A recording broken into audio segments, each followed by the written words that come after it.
Everything he owned was left to his family. Old Master was a rich man. He owned houses, land, money, animals, and he owned people too. By law, the slaves were his property. Frederick knew that he was more important than a piece of property. He was more important than a horse, a pig, a cow. He was a man. But the law said he was a slave. And now the law said Frederick belonged to Thomas Auld of St. Michael's, Maryland. Thomas wrote to Hugh Auld in Baltimore, "Send me Frederick, my new slave." Leave Baltimore? Leave his friends and his books?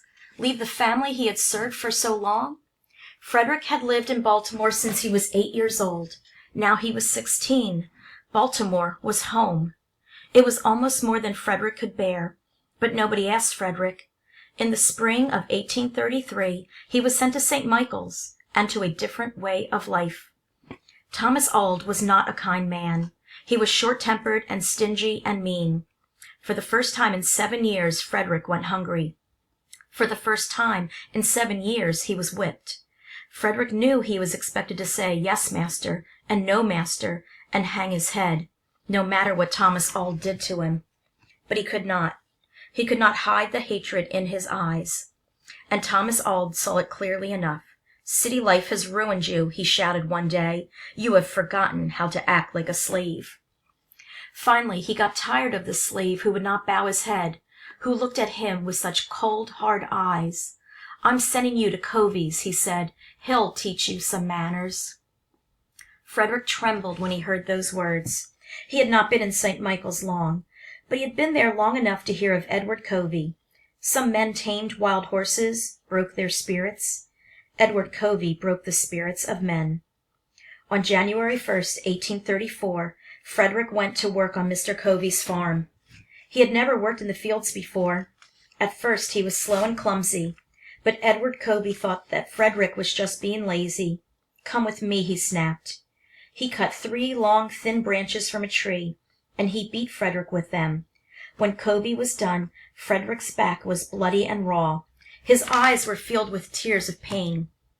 "But it will take more than a whipping to break me," he whispered. Mr. Covey used more than whippings. He used work as well. Work, work, work, day and night, in all kinds of weather. No matter how hot or cold it was, the slaves had to work. It never rained, blew, hailed, or snowed enough to keep the slaves out of the fields.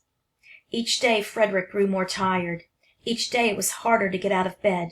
He never laughed or joked or thought about trying to escape any more. Later, Frederick wrote, "I was broken in body, soul, and spirit."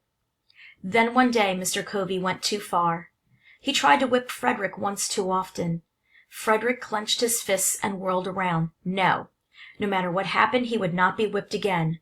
"What?" cried Mr. Covey. His voice shook with surprise. "Are you going to fight back?" "Yes, sir," Frederick answered politely, and the fight began. Some of the other slaves gathered to watch. "Help me," Mr. Covey cried to a slave named Bill. But Bill just shook his head and turned away.